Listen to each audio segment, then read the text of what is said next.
একটা একটা হলো যে সরকারকে নানাভাবেই ব্যর্থতা করা এবং সরকার যে সমস্ত সংস্কার যে কাজগুলো নিয়েছেন এবং জুলাইয়ের মধ্যে নির্বাচন নিশ্চিত করা, এটার যে স্মুথ প্রক্রিয়া নিয়ে যেভাবে যাচ্ছে,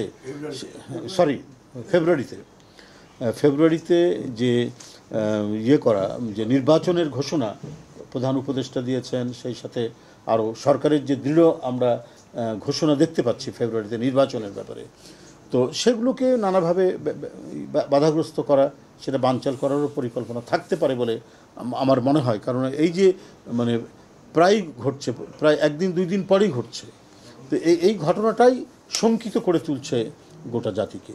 তো এই কারণেই আপনারা জানেন যে একটি রাষ্ট্র, পার্শ্ববর্তী একটি রাষ্ট্র, যদিও তারা বলছেন যে সরকারই আসুক তার সাথে কথা বলবে, কিন্তু বাংলাদেশে একটি স্থিতিশীল সরকার আসুক তারা তাদের কর্মকাণ্ডের মধ্যে দিয়ে কখনোই এটা প্রমাণ করেননি। শেখ হাসিনাকে একটা নির্বাচনহীন অবৈধ সরকারকে তারা সবসময় সমর্থন দিয়ে এসছে। যেমন 2014 সালে কোনো রাজনৈতিক দল নির্বাচনে অংশগ্রহণ করেনি। এরশাদকে নির্বাচনে নেওয়ার জন্য ভারতের কূটনীতিক এসে তাকে কনভিন্স করছে। এটা বিরল ঘটনা, এটা সরাসরি আমাদের সার্বভৌমত্বের উপর হস্তক্ষেপ, একেবারে সার্বভৌমত্বের উপর হস্তক্ষেপ।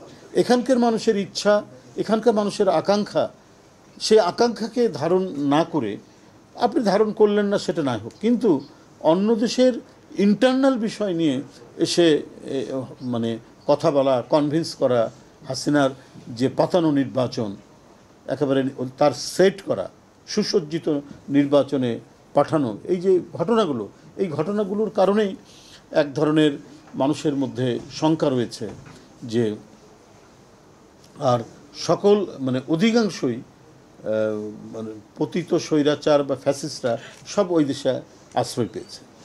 এই যে সেই দেশে আশ্রয় পাওয়া এবং তারা যখন ক্ষমতায় ছিল শেখ হাসিনা, তখন ওই দেশের ভূমিকা, সব মিলিয়েই মানুষের মধ্যে মানে এক ধরনের একটা প্রশ্ন এখনও রয়ে গেছে, যেটা তারা বাংলাদেশের সার্বভৌমত্ব স্বাধীনতাকে বিশ্বাস করে কিনা, এবং তারা তাদের একটা পুতুল সরকারকে বসিয়ে রাখতে চায় দীর্ঘদিনের জন্য বা চিরদিনের জন্য।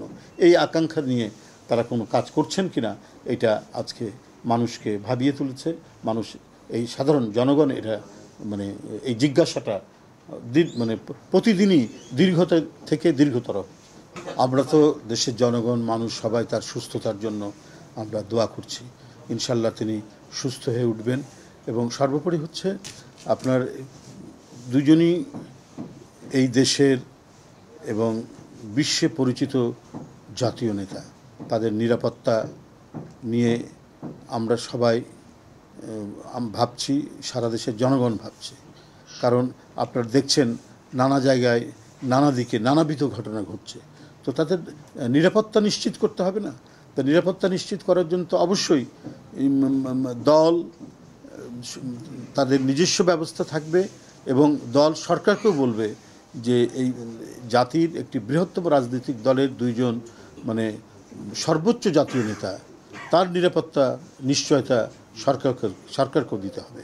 আর দল তার মতো করে যতটা সম্ভব তারাও তাদের নিরাপত্তার জন্য নির্বিঘ্নে এখানে তাদের রাজনৈতিক নেতৃত্ব দেওয়ার জন্য, সেই ক্ষেত্রে দলও তো সেই তাদের দায়িত্ব পালন করবে তাদের নিরাপত্তার জন্য।